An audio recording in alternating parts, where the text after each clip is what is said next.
ಯಾರು ಬಿಲೀವ್ ಮಾಡಿಲ್ಲ ನಾನು ಇಲ್ಲಿಂದ ಇಲ್ಲಿ ತನಕ ಟ್ರಾನ್ಸ್ಫಾರ್ಮ್ ಮಾಡ್ತೀನಿ ಅಂತ, ಅದು ಕೂಡ ಜಸ್ಟ್ 6 months ಅಲ್ಲಿ. ಬಿಕಾಸ್ ಸ್ಟ್ರಿಕ್ಟ್ ಡಯಟ್ಸ್ ಎನ್ನುವಂಥದ್ದು ನನ್ನಿಂದ ಖಂಡಿತ ಆಗೋದಿಲ್ಲ ಅಂತ ನನಗೆ ಗೊತ್ತಿತ್ತು, ನನ್ನ ಫ್ಯಾಮಿಲಿ ಅವರಿಗೆ ಗೊತ್ತಿತ್ತು, ನನ್ನ ಫ್ರೆಂಡ್ಸಿಗೆ ಗೊತ್ತಿತ್ತು, ಎಲ್ರಿಗೂ ಗೊತ್ತಿತ್ತು. But one product change me completely and transform me completely. Strict diets ಗಳನ್ನ ಮಾಡ್ತಾ, ಹೈ ಇಂಟೆನ್ಸಿಟಿ ವರ್ಕೌಟ್ಸ್ ಗಳನ್ನ ಮಾಡ್ತಾ ಎಲ್ಲರೂ ಕೂಡ ಬಾಡಿ ಟ್ರಾನ್ಸ್ಫಾರ್ಮೇಶನ್ ಮಾಡ್ಕೊಳ್ತಾ ಇದ್ರು 3 months ಅಲ್ಲಿ, 4 months ಅಲ್ಲಿ ಎಲ್ಲ ಕೂಡ.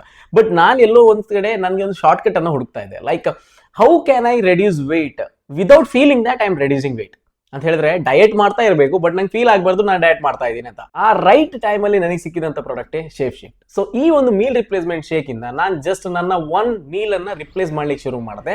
ಇನ್ a span of 6 months I have lost over 8 to 9 kilos. Shape Shift ಅನ್ನು ಯೂಸ್ ಮಾಡಿದ ನಂತರ ನನಗೆ ಸ್ಲೋಲಿ ಗೊತ್ತಾಯ್ತು ನಾನು ಯಾವ್ದನ್ನ ತಿನ್ಬೇಕು, ಯಾವ್ದನ್ನ ತಿನ್ಬಾರ್ದು, ಎಷ್ಟು ಪ್ರಮಾಣದಲ್ಲಿ ತಿನ್ಬೇಕು ಅಂತ. ಸಿಕ್ಕಾಪಟ್ಟೆ ತಿಂಡಿ ಪೋತ ಆಗಿದ್ದಂತ ನಾನು ಈಗ ಕಂಟ್ರೋಲ್ಡ್ ಆಗಿ ತಿನ್ನೋದನ್ನ ಕಲ್ತಿದ್ದೇನೆ ಈ ಒಂದು ಪ್ರಾಡಕ್ಟ್ ಇಂದ. ಸೊ ನಂತರ ತುಂಬಾ ಜನ ಇರ್ಬೋದು, ಟೈಮ್ ಇಲ್ಲ ಡಯಟ್ ಅನ್ನ ಪ್ರಿಪೇರ್ ಮಾಡ್ಲಿಕ್ಕೆ, ಅದೇ ರೀತಿ ಡೆಡಿಕೇಟೆಡ್ ಟೈಮ್ ಅನ್ನು ಕೊಡ್ಲಿಕ್ಕೆ ಆಗಲ್ಲ ನಮ್ಮ ಬಾಡಿಗೆ, ಬಟ್ ಸ್ಟಿಲ್ ನಮಗೆ ವೆಯ್ಟ್ ಲಾಸ್ ಮಾಡ್ಕೊಳ್ಬೇಕು, ಈ ಒಂದು ಆಲೋಚನೆ ನಮ್ಮ ತಲೆ ಒಳಗೆ ಓಡ್ತಾ ಇರುತ್ತೆ ಅಂತ ಎಲ್ಲ ಬಿಸಿ ವ್ಯಕ್ತಿಗಳಿಗೆ this is the best option. So thanks to shape shift ನನ್ನನ್ನು ಅಲ್ಲಿಂದ ಇಲ್ಲಿ ತನಕ ಟ್ರಾನ್ಸ್ಫಾರ್ಮ್ ಮಾಡಿದ್ದಕ್ಕೆ.